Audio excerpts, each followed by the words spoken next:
Hello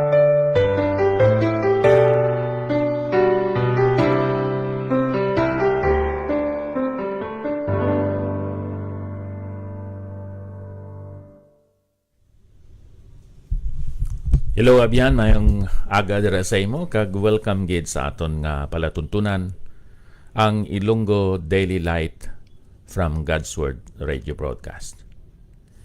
Ining aton nga segment diri sa Daily Light aton ginapatuhoy sa mga kabyanan kag mga kauturan suki nga nagapamati sa istasyonan sa radyo dira sa Hinubaan sa Sipalay City, sa Kawayan kag sa Kabankalan City.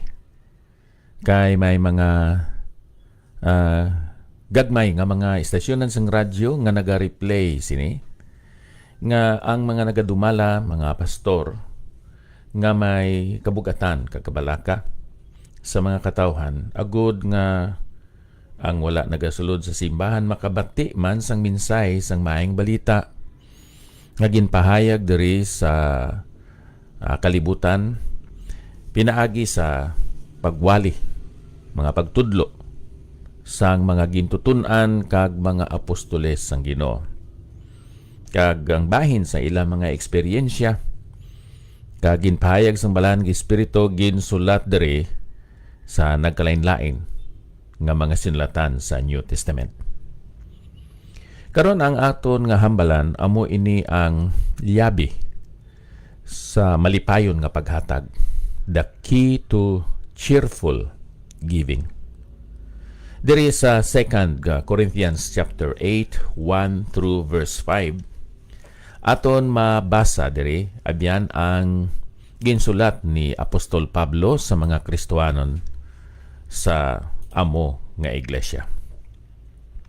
Buot kami nga may balaan ninyo mga kauturan, ang nahanungod sa bugay sang Dios nga nahatag sa iglesia sa Macedonia. Ining iglesia sa Macedonia as a whole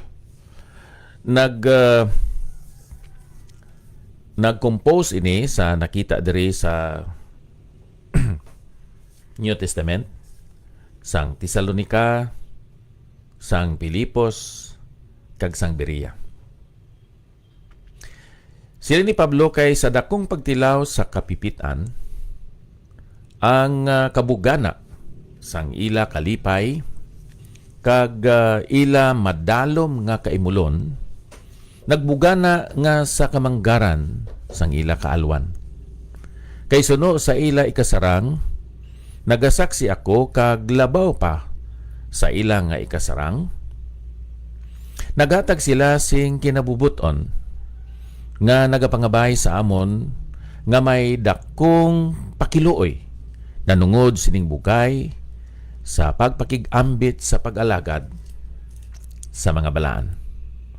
Kag ini hindi subong sang napaabot namon kundi sa nahaon na ginhatag nila ang ila kaugalingon sa Ginoo kag sa amon bangod sa kabubuton sang Dios.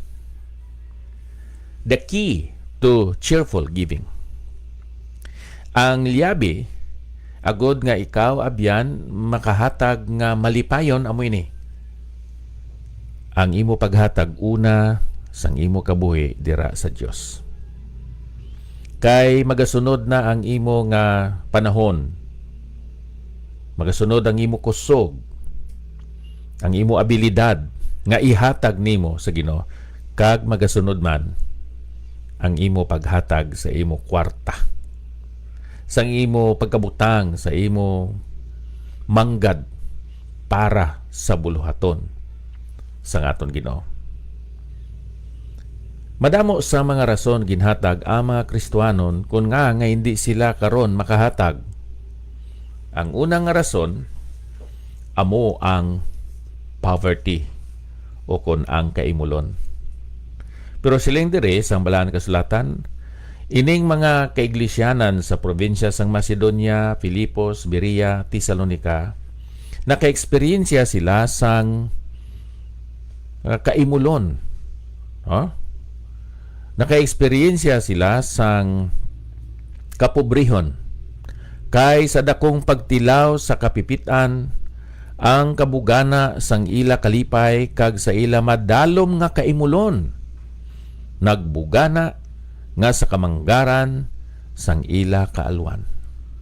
So abyan hindi ikaw makahatag sang balibad o kon excuse or alibay nga hindi ikaw makahatag para sa buluhaton sa Ginoo tungod kay ikaw imol o kon pobre o kon kabos. Ginsabat ina ni Pablo pinaagi sa paghatag sang realidad nga ilustrasyon ang kaimulon sa mga Kristiyanon sa Macedonia hindi rason nga hindi sila maghatag. Okay, ikaduha, persecution, hindi lang poverty o kon persecution. Kaysa dakong pagtilaw sa kapipitan ang kabugana sang ila kalipay kag ila madalom nga kaimulon nagbugana nga sa kamanggaran sang ila kaalwan. So ari diri abyan ang mga kapipitan, mga difficulties, hardships, persecutions were not able to hold them so that they could not give and share for the supply of the needs of the believers in Judea or in Jerusalem. So nakita nimo abyan nga hindi rason tungod kay ikaw gin persecute kag nga ikaw gin kaugtan sang imo mga kilala o kung bisan pa sang hindi nimo kilala nga tungod sina may rason ka na nga hindi maghatag. Suno sa gin pahayag diri ni Apostol Pablo, ini nga mga Kristohanon sa Macedonia ginpugos, ginpilit nila gani sila si Apostol Pablo nga dawaton, batunon ang ila contribution. Kay ang diferensya abyan amo ini. A year ago, ini nga mga Kristohanon sa Corinto saad nga sila magabulig sa mga Kristohanon nga imol kag kabos dito sa Jerusalem kag sa Judea. Pero igo lang sila sa plano. Igo lang sila sa promise. Pero wala man gid sila naghatag. Nagaabot na ang isa ka tuig. Sang pagsaad sining mga Kristohanon sa Corinto nga magabulig sila dito sa Jerusalem. Pagkabati sa mga taga Macedonia, nagsiya sila, magahatag man kami. Wala lang sila nga nag-promise, kundi right away, they gave. Naghatag sila. During his third missionary journey, si Paul nagkulikta sang kwarta para sa mga Kristohanon nga mga nagapuyo dito, nag-istar sa Jerusalem. Ang mga kaiglesianan dito sa Macedonia, sa nasilingkuna, ang Pilipos, ang Tesalonica, kag ang Berea, naghatag sang ila kwarta bisan nga sila poor, kabos, bisan nga sila persecuted, ginlutos, may mga kabudlayan sa ilang mga pagpangabuhi subong nga mga Kristohanon. Sila naghatag sacrificially para sa mga Kristohanon dito sa Jerusalem. Kay abyan, ining paghatag sa Old Testament was obligation-centered. Pero ining paghatag sa New Testament is others-centered. So amo nang nakita naton diri abyan nga ang paghatag may sikreto. Siling sa versikulo 5, ginhatag nila sing una ang ila kaugalingon dito sa Dios, kag bisan pa sa mga alagad sa Dios nga tungod sina sila naghatag. Amo ina ang sekreto diri sa bersikulo 5. Kag ini hindi subong sang napaabot namon, kundi sa nauna ginhatag nila ang ila kaugalingon sa Ginoo, kag sa amon bangod sa kabubuton sang Dios. So ang pamangkot abyan, kamusta ang imo paghatag para sa bulaton sa Ginoo?